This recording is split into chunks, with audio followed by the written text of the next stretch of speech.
अॼु असां MA final paper 9th बी सिंधी नाविल जो विकास में कृष्ण खटवाणी जा नाविलनि जे बारे में पढ़ंदासीं। कृष्ण खटवाणी सिंधी अदब में नाविल नवीस तौरु वॾी हैसियत रखे थो। हिन जे नाविलनि में कला जी सूंहं पसिजे थी। हिन जा नाविल मौज़ूअ, फॉर्म ऐं टेक्निक जे लिहाज़ खां काफ़ी उम्दा आहिनि।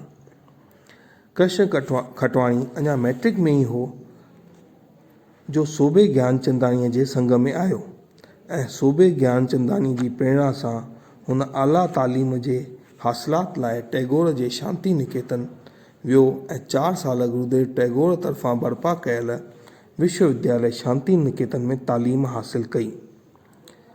सिंधुअ जे इनकलाबी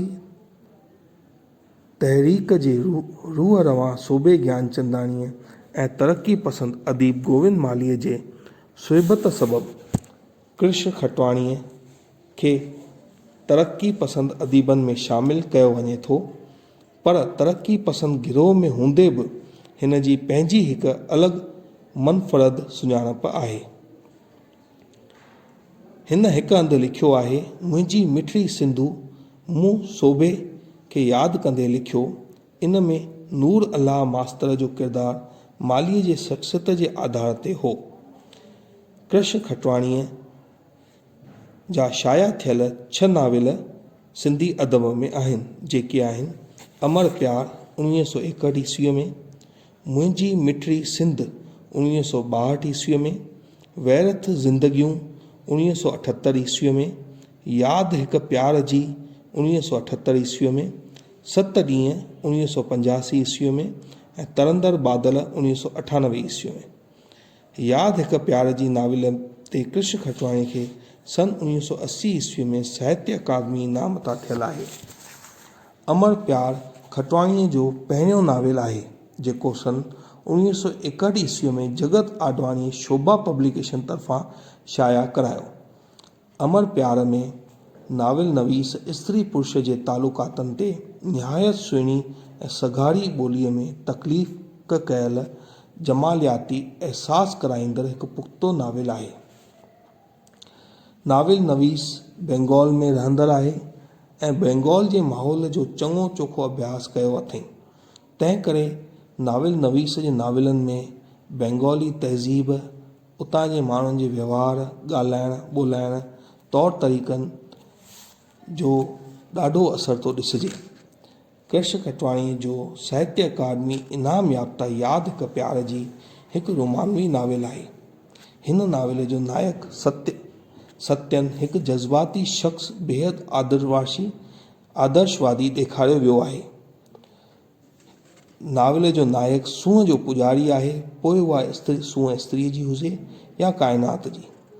नाविल में स्मृतियुनि जा चिट, खंडहर, मूर्तियूं, मंदर, समुंड जा किनारा ऐं प्यार मोहब्बत जा नज़ारा तमामु असरदार नमूने ॾेखारिया विया आहिनि। सत्यन जी ज़िंदगीअ में केतिरियूं ई स्त्रियूं अचनि थियूं, पर पोइ बि हिन जे प्यार में किथे गिरगिलाइप नथी नज़र अचे। कॉलेज में हू नंदनीअ सां प्यार करे थो, पर इज़हार न करण सबबु खेसि विञाए थो विए। पछाड़ीअ जो हिकु छोकिरीअ सां सॼी राति ॿेड़ीअ जे कमरे में ॻाल्हियूं कंदे गुज़ारे थो, पर जिस्मानी छुहाव जो नालो बि कोन्हे। मंगारा मलकाणीअ इन करे ई सिंधी नसुर जे तारीख़ में लिखियो आहे त कृष्ण खटवाणी सिंधी नाविल खे रूहानी प्यार जी सौगात ॾिनी। कृष्ण खटवाणी जो नाविल वैरथ ज़िंदगियूं हिकु गैर नवाज़ी नाविल आहे। हिन नाविल में कहाणीअ जी कमी आहे। हीउ नाविल सॼो ख़तनि में लिखियलु आहे। यशोधरा नाविल जी नायिका ऐं आनंद नाविल जो नायक हिक ॿिए खे ख़त लिखनि था, जेतोणीकि रहनि हिक ॿिए जे आम्हूं साम्हूं था। ख़तनि में हिक ॿिए खे पंहिंजो अहवालु ॾींदा रहनि था। ख़त बेहद सुहिणा था लॻनि। ख़तनि जी इबादत बि सुहिणी आहे, पर ख़तनि जो मुख्य सुर साॻियो आहे। कृष्ण खटवाणी जो 7 ॾींहं हिकु नओं नाविल आहे। नाविल में नए जो जेको हवालो पेश अचे थो, सो अॼु जी हयातीअ जे बिल्कुलु नज़दीक आहे। कृष्ण खटवाणी लिखे थो, 7 ॾींहं नाविल जो आधार इंदौर में रहंदड़ हिकु डॉक्टर जोड़ो आहे। डॉक्टराणीअ जो प्यार पंहिंजे ॾेर सां थी वियो ऐं डॉक्टर जो ॿिए डॉक्टरे सां, जंहिं सां गॾु उहो ऑपरेशन कंदो हो।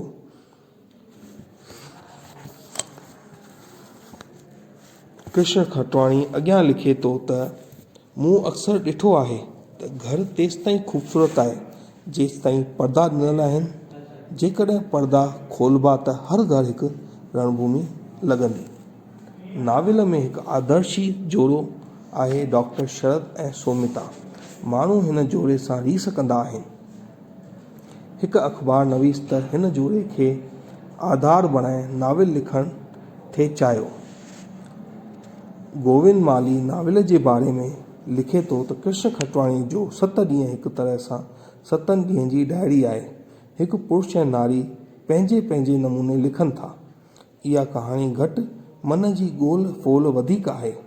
हू ॿई फ्लैशबैक जो तरीक़ो अपनाए पंहिंजे विवाहित जीवन ऐं उन रिश्ते जे बारीकियुनि जो छेद कनि था ऐं पंहिंजे ज़मीर सां दूबदू थियनि था। इन्हीअ में कुझु एतिराज़ याने आहिनि।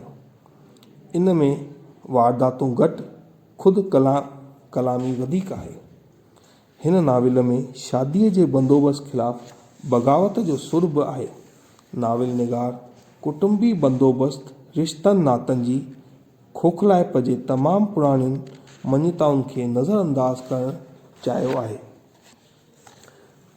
हिकु हंधि नाविल निगार लिखे थो त इंसान समाज इन करे जोड़ियो आहे जीअं हू सच जे सिज खे लिखाए चंड जी कूड़ी रोशनीअ में जी सघे।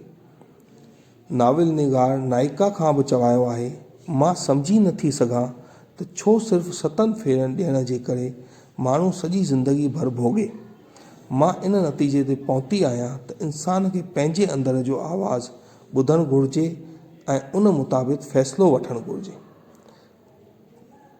नाविल नवीस जो अॻियों नाविल आहे तरंदड़ बादल। कृष्ण खटवाणीअ जो आख़िरी नाविल आहे जेको सिंधीअ जे सुठनि नाविलनि में शुमारियो वञे थो। नाविल जो मरकज़ी मौज़ूअ या थीम वतन खां उखुड़जी अचण जो दर्द आहे। कृष्ण खटवाणीअ तरंदड़ बादल में जंहिं सादगी, सफ़ाई ऐं सदाकत सां हालतूं, माहौल ऐं किरदारनि जो बयानु करे थो सो साराह जे लाइक़ु आहे। दिलचस्पीअ जो अनासर नाविल में पछाड़ीअ ताईं क़ाइमु आहे। नाविल नवीस ते बेंगाली कल्चर जो असर न सिर्फ़ हिन जे नाविलनि ते पर कृष्ण जे शख़्सियत मथां बि हावी रहियो। पंहिंजी निराली शख़्सियत सबबु हिन अदब में हिकु निरालो मख़सूस आस्थान जोड़े वरितो आहे। अॼु असां